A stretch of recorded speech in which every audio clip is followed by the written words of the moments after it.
అధ్యక్ష, మహిళలకి చిన్న లోకం అని భావిస్తాను అధ్యక్ష. అదని ఇంట్లో అంటే మనది పెద్ద లోకం అని అనట్లేదు, బట్ వాళ్ళది కంపారిటివ్గా వాళ్ళు కేవలం ఇల్లు, ఇంటి ఇంటి ఇంటిని చూసుకోవడం, పిల్లలు అంతవరకే పరిమితమై ఆ చిన్న లోకంలో ఉంటారు.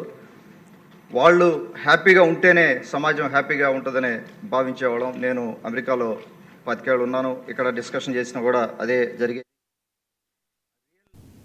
ఏపీ శాసనమండలి సమావేశాలు జరుగుతున్నాయి, లైవ్లో చూద్దాం.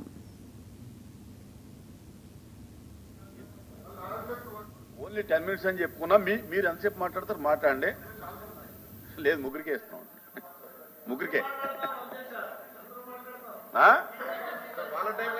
ముగ్గురికే ఈరోజు డిస్కషన్లో ముగ్గురికే. అధ్యక్ష,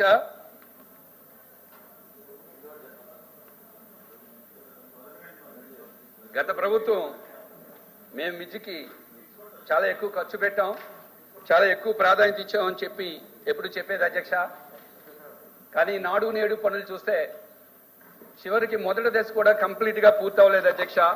ఈ మధ్య జాతీయ స్థాయి నీతి ఆయోగ్ నివేదికలో పరిశీలిస్తే చివరికి ఈరోజు ఆంధ్రప్రదేశ్ రాష్ట్రంలో పిహెచ్సిలకి వికలాంగులకి కేవలం 17% మాత్రమే బాత్రూముల సదుపాయం ఉందని చెప్పి నీతి ఆయోగ్ రిపోర్ట్ ఇచ్చింది అంటే నాడు నేడు పనుల్లో ఉన్న డొల్లతనం ఏంటో మనకు తెలుస్తుంది అధ్యక్ష.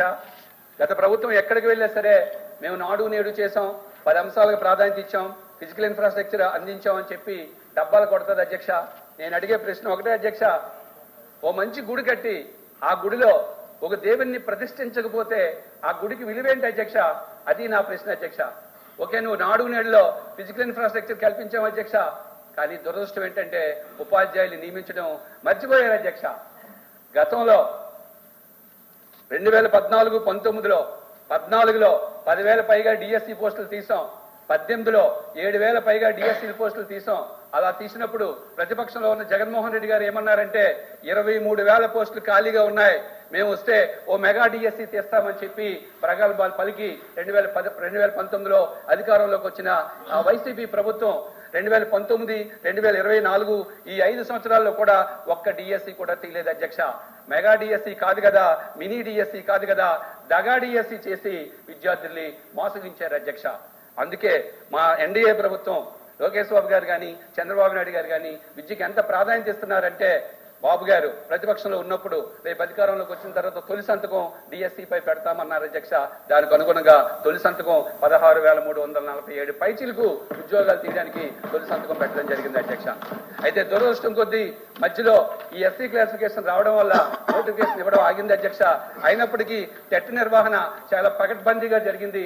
ఇప్పటికే గౌరవ విద్యాశాఖ మంత్రి గారు చాలా స్పష్టంగా చెప్పడం జరిగింది, మాక్సిమం మార్చి నెలలో మేము నోటిఫికేషన్ ఇచ్చి నెక్స్ట్ అకాడమిక్ ఇయర్ కి ఉపాధ్యాయుల్ని పాఠశాలకు మేము అందిస్తామని చెప్పి ఇప్పటికే చెప్పడం నిజంగా మన ఎన్డీఏ గవర్నమెంట్ విద్యకి ఎంత ప్రాధాన్యత ఇస్తుందనే విషయం దీని ద్వారా మనకు అవగాహన అవుతుంది అధ్యక్ష. గత ప్రభుత్వంలో కేజీ నుంచి పీజీ వరకు కూడా టోటల్ విద్యా వ్యవస్థ సర్వనాశనం అయిపోయింది అధ్యక్ష. అందులో భాగంగానే ఈరోజు ఎన్డీఏ గవర్నమెంట్ ముఖ్యంగా లోకేష్ బాబు గారు విద్యాశాఖను తీసుకున్న తర్వాత సార్ చెప్పేది ఒక్కటే, ఎప్పుడు కూడా ఢిల్లీలో ఒకప్పుడు విద్యా వ్యవస్థ గురించి చర్చించడం కాదు, రాబోయే రోజుల్లో 2029 కల్లా భారతదేశం మొత్తం లోకేష్ విద్యా విధానాన్ని చర్చించాలని చెప్పి భావించడమే కాకుండా దానికి అనుగుణంగా ఇప్పటికే సంస్కరణలు ప్రారంభించడం జరిగింది.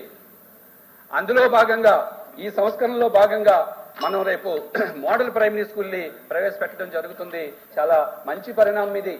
ఎందుకంటే తల్లిదండ్రులు తమ పిల్లల్ని పాఠశాలకు పంపించాలంటే ఆ పాఠశాలల్లో ప్రతి తరగతికి ఒక ఉపాధ్యాయుడు ఉండాలని భావిస్తాడు అధ్యక్ష. అందుకే లోకేష్ బాబు గారు బడ్జెట్ ఎంత అయినప్పటికీ ఖచ్చితంగా ప్రతి క్లాసుకి ఒక ఉపాధ్యాయుని అందించాలనే ఉద్దేశంతో మోడల్ ప్రైమరీ స్కూల్ని ప్రవేశపెట్టడం చాలా ఆనందించదగ్గ అంశం అని చెప్తున్నాం అధ్యక్ష. అయితే మా రిక్వెస్ట్ ఏంటంటే ఇక్కడ అధ్యక్ష, మీ ద్వారా గౌరవ విద్యాశాఖ మంత్రి గారు మేము అడిగేది ఏంటంటే 20 కంటే తక్కువ పిల్లలు ఉండి ఆ పిల్లలు 5 తరగతులకు సంబంధించి ఉన్న వాళ్ళైతే ఒకవేళ ఆర్థిక పరిస్థితి వల్ల ఇమీడియట్ గా మనం అక్కడ టీచర్లు ఎక్కువ మందిని పెట్టలేకపోయినా రాబోయే 1 years లో కానీ 2 years లో కానీ అక్కడ సింగిల్ టీచర్ని ఉంచుకుంటా కనీసం ఒక విద్యా వాలంటీర్ అయినా సరే ఇచ్చి 20 కంటే తక్కువ మంది పిల్లలుండి 5 తరగతులు కానీ 5 తరగతులకు సంబంధించిన విద్యార్థులు కానీ అక్కడ ఉండుంటే ఖచ్చితంగా అలాంటి చోట కూడా అవసరమైతే కొంచెం మన రాష్ట్రానికి ఫైనాన్షియల్ బర్డెన్ అయినప్పటికీ ఒక ఉపాధ్యాయుడితో పాటు మరొక విద్యా వాలంటీర్ కానీ ఇస్తే ఖచ్చితంగా మనం అనుకున్నట్టుగా అద్భుతమైన ప్రాథమిక విద్య అభివృద్ధి చెందుతుందని ఈ సందర్భంగా మీ ద్వారా నేను గౌరవ విద్యాశాఖ మంత్రి గారిని కోరడం జరుగుతుంది అధ్యక్ష. అట్లాగే ప్రైవేట్ పాఠశాలలో ఈరోజు ఎల్కేజీ యూకేజీ బాగా డెవలప్ అయ్యి ఫస్ట్ స్టాండర్డ్కి వెళ్తున్నారు అధ్యక్ష. బట్ మన గవర్నమెంట్ సెటప్ లో చూస్తే అంగన్వాడీలో కొన్ని లోపాలు